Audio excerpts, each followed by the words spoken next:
Don't kill me yet. I'm alive.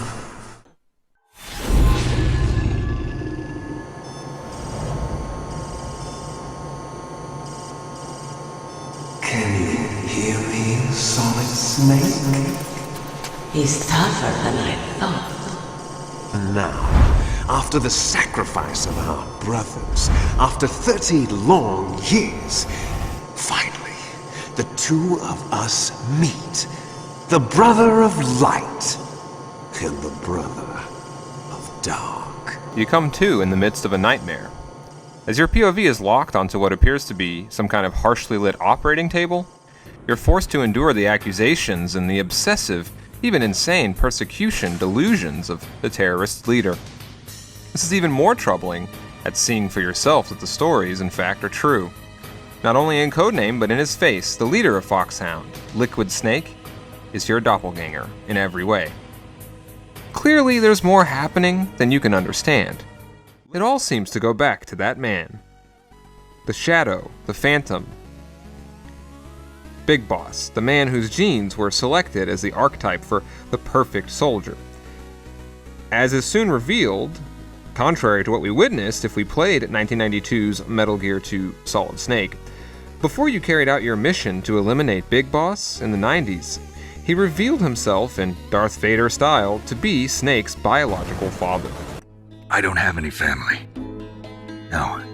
Wait. There was a man who said he was my father. Where is he? Dead. By my own hand. Big Boss. What? Big Boss? I had no idea. There was no way you could.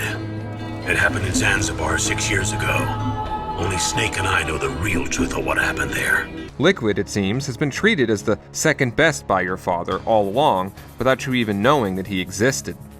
He blames you, claiming you took everything from him the day you were born.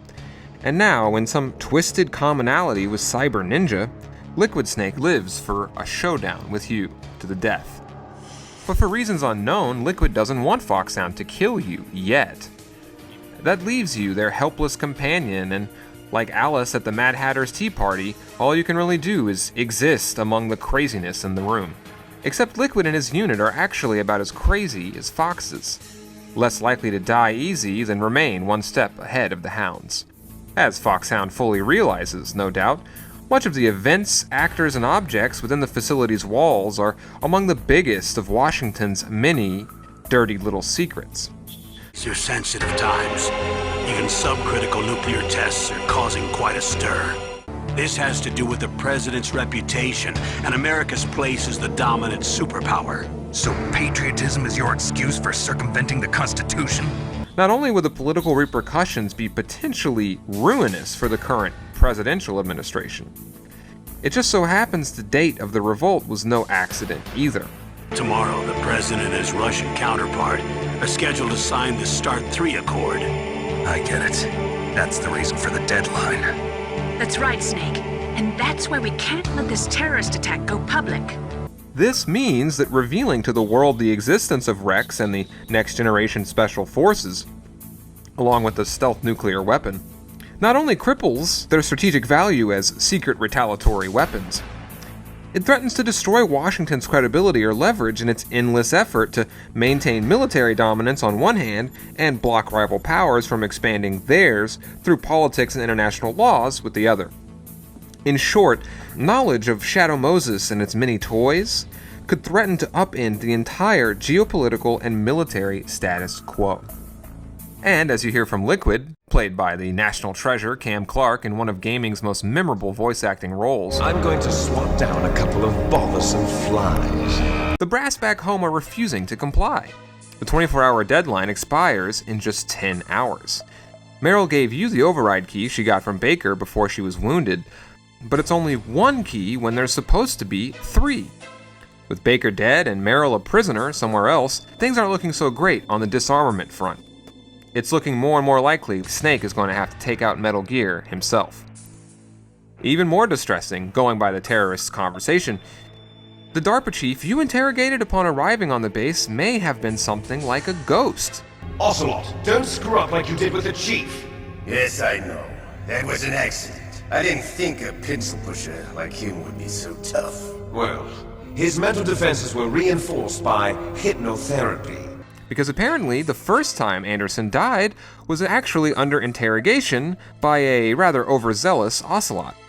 It's his body, not the body double you encountered earlier, who rots and festers in your prison cell, courtesy of Foxhound. But it's strange. He looks and smells like he's been dead for days. All his blood's been drained out too. Drained. Maybe to slow down decomposition? I have no idea. But the chief only died a few hours ago, right? Right, but he's already started to decompose. What could it all be about?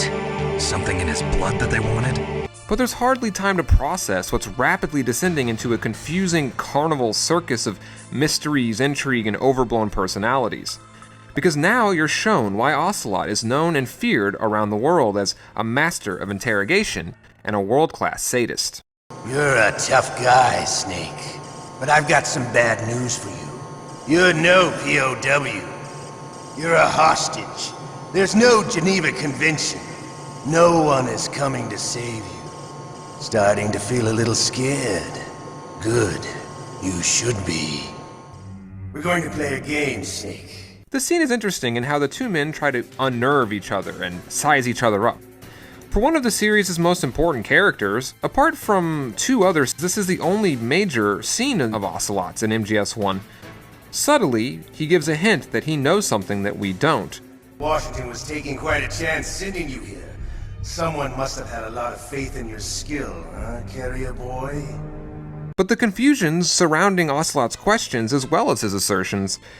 He seems pretty interested, for example, much like the man you believe to be the DARPA chief was, in finding information on how the PAL security override keys work. You better start answering my questions right now. You were holding one card key. Where are the other two? What's the trick behind that key? Trick? Hell if I know. I see. Why does he care? Don't the terrorists already have both of the necessary PAL passcodes to launch? Is he just trying to prevent you from stopping the launch?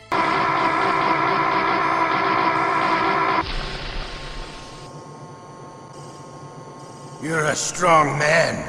It's with this torture sequence that MGS1 provides its one and only major branching story path. If you submit to the torture, Meryl actually dies. Though her survival is later acknowledged as canon, it yet again demonstrates how willing that Kojima's team was from the very beginning to experiment and synthesize with this series' narrative techniques and forms to move the medium forward. When your life reaches zero, the game is over. There are no continues, my friend. But the actual narrative of MGS1 doesn't move forward at all until you figure out one of several methods of how to escape. You can trick the guard with some tactical catch-up, pull the old under-the-bed trick, or just get some help from Otacon or even Fox if it takes you long enough.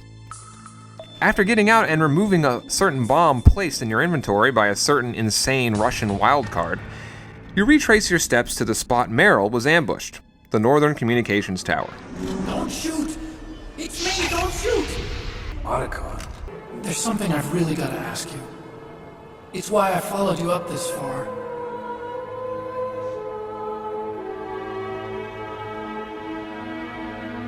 Have you ever loved someone? That's what you came to ask? No, I mean, I was wondering if even soldiers fall in love. What are you trying to say? I want to ask you. Do you think love can bloom, even on a battlefield? Yeah, I do. I think at any time, any place, people can fall in love with each other. But if you love someone, you have to be able to protect them. Snake, you can have regrets if you want to. It's only natural. But you can't keep attacking yourself for things that happened in the past. That road leads to madness. Believe me. He's right. Don't kick yourself. It doesn't suit a legend like you. I'm sure Meryl's just fine. Mei Ling. Snake, forget about Meryl. Stop Liquid. That's what Meryl would want too. You're right. Meryl would say the same thing. Snake. What? Meryl. She's pretty special to you, huh? Yes, she's special.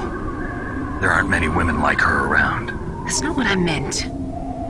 She's the Colonel's niece and a combat buddy. Is that all? Come on. This is like a police interrogation. No, I guess it's in the genes. The genes? What are you talking about, Colonel? No, I just remembered about Naomi's grandfather. I think Naomi said he rose as high as assistant secretary in the FBI during Edgar Hoover's time. Is that right? Yes.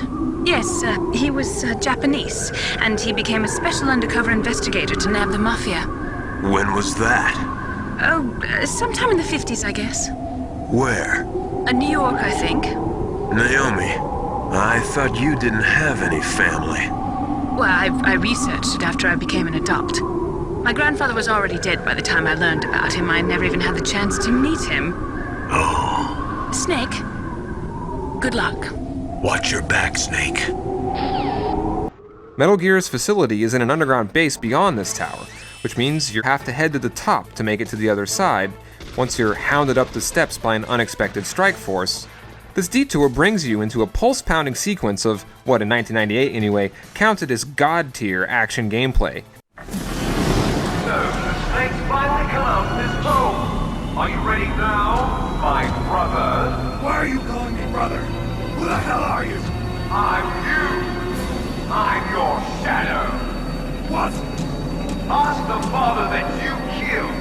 I'll send you to hell to meet him.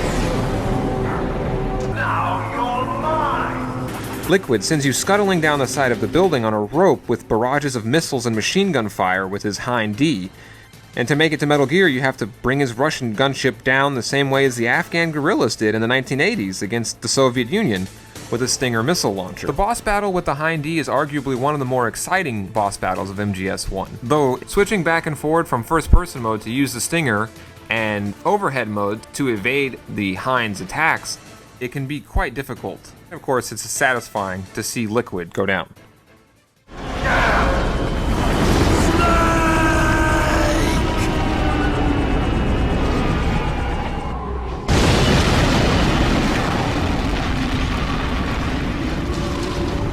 See you in hell, Liquid.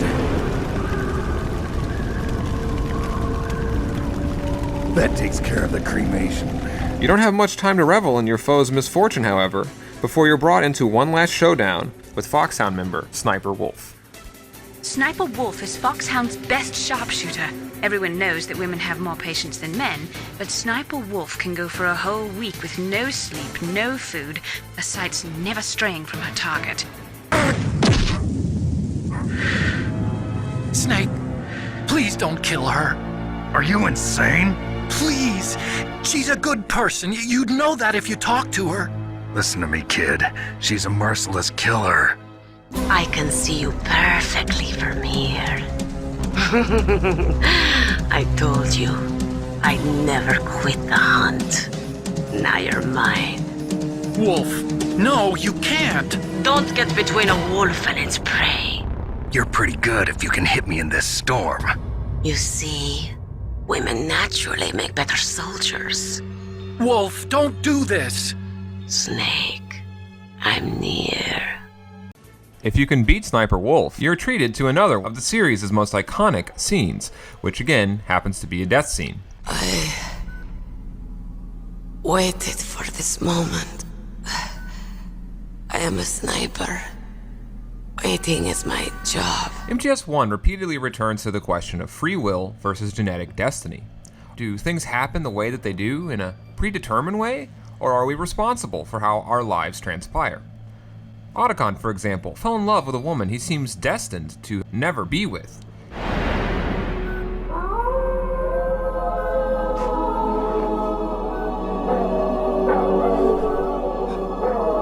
Snake, you said that love could bloom on a battlefield.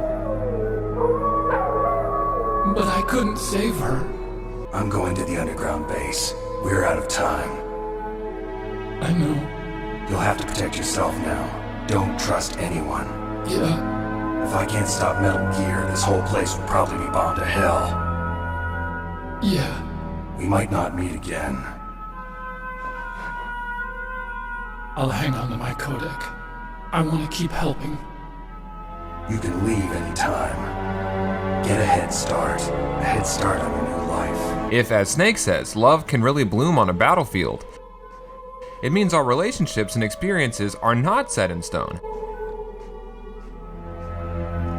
Snake! What was she fighting for? What am I fighting for? What are you fighting for? If we make it through this, I'll tell you. Things can always change. Enemies can become friends, or something in between. Yet nothing can free the world of the post-Cold War system without threatening to destroy the very world itself. Only something as powerful and destructive as Metal Gear Rex could disrupt that status quo.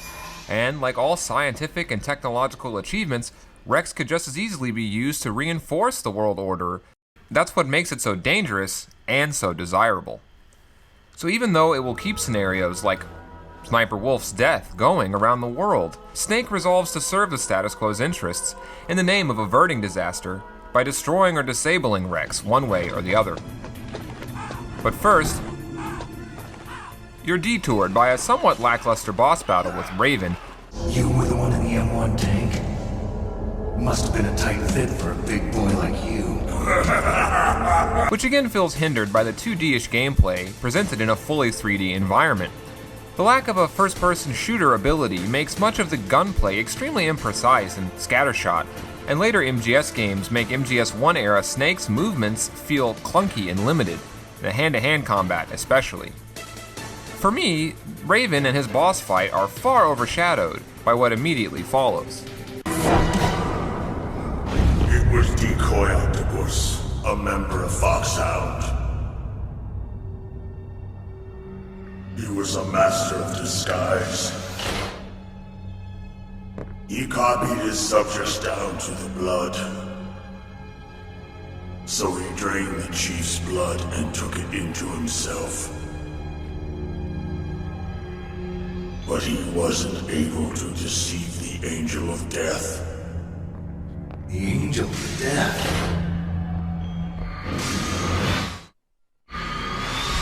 But why go to so much trouble? Why impersonate the chief? That is the end of my hint. Snake, it's me. Master. It's about Naomi.